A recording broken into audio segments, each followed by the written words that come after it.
folks, hi there. This is kind of like the second half of my video series that goes along with the blog that I just posted, which is all about back pain and posture and how the two relate. Because back pain is so common, and I wanted to talk about how posture relates to it and some of the muscles involved, so you can kind of get acquainted with maybe what your back might be up to and why it hurts. So I want to show you 3 ecises. This is the Egoscue Method, and I'm going to show you 3 of what we call ecises that address various back pains. So in my last article, I gave you some scenarios about particular kinds of deviations and particular kinds of back pain and the muscles that were involved and how they're all related. So I'm going to show you what I talked about real briefly already. I talked about in the last video. And the 4 deviations were excessive lordosis, so this is this curve, okay? So it's that. See how I just added some curve to it? So it's excessive lordosis that's kind of combined with this anterior pelvic tilt, okay? And that even hurts when you really make it happen. It hurts. Anywai, kyphosis is the other deviation, and that's that excessive upper thoracic curve. Okay, so we're talking about lordosis, which is excessive lordosis here, anterior tilt. We're talking about kyphosis, which is that excessive thoracic, which often accompanies a forward head. And I'm talking about rotation. So rotation is anything where we're rotating away from this flat plane here. Okay, so this is a left forward shoulder rotation, right forward hip rotation. You get the idea.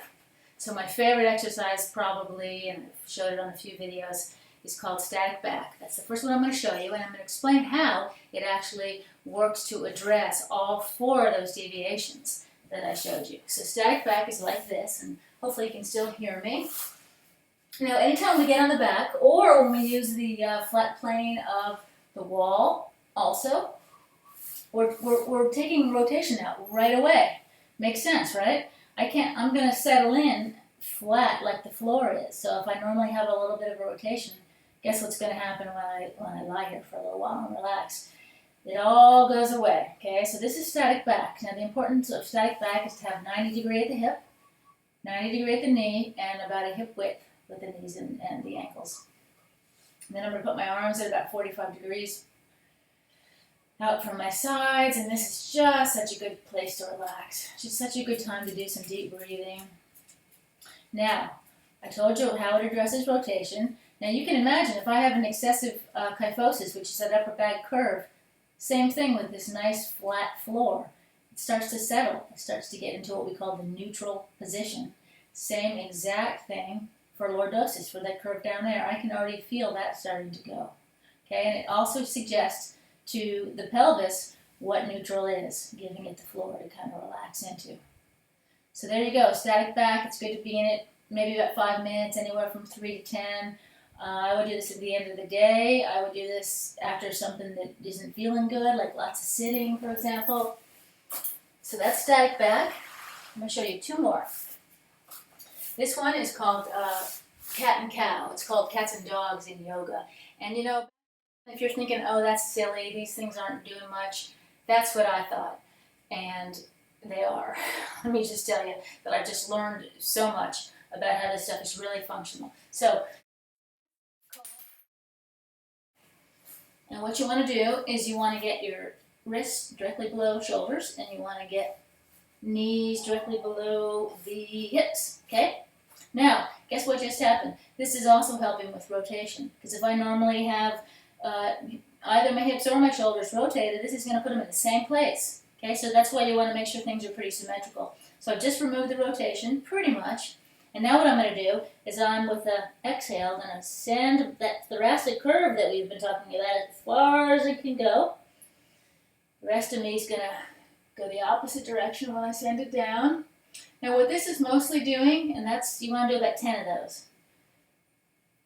This is taking the rotation out, and it's giving range of motion to these curves that are excessive, okay? So it's bringing back the full range of motion. In other words, if I'm stuck too forward, it's reminding me what this is like, okay? And it's also bringing it all the way forward and back again. It's really helpful to either of these curves that are deviated. That's cat and cow. So I'm going to also show you pelvic tilts. So it's a similar situation, but the nice thing about pelvic tilts is it's gentler. If you want to be on the floor, you're more comfortable on the floor, then kind of going back and forth if you have any wrist issues or anything. This one's a little bit easier, and it's also I'm trying to think how to describe it. You can't cheat as much with the rotation. So when you're on the floor, not that you're going to try to cheat, but your body has amazing ways of compensating, and you don't even know that that's what it's doing. It turns deviation into what feels normal. So this is pelvic tilt. Okay, and you want to get into what's called the hook line position. And I don't have a lot of room here, but I have enough room. You can see where my knees are. You can see how that angle is, and I've got ankles hip width, always a good idea. Relaxing the upper body. Now I'm going to do with my pelvis what I was sort of doing with cats and dogs, while everything else relaxes. So it's a pelvic tilt, just like it sounds.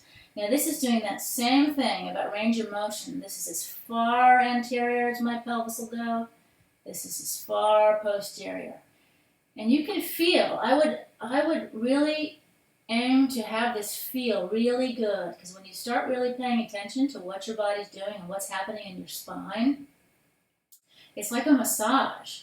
It's like a beautiful conversation that you can have with your body. And so all you're going to do is move the tilt here. Everything else just follows. I'm not moving my head. I'm not moving my shoulder. So again, we've taken the rotation out. We're letting the kyphosis and lordosis settle.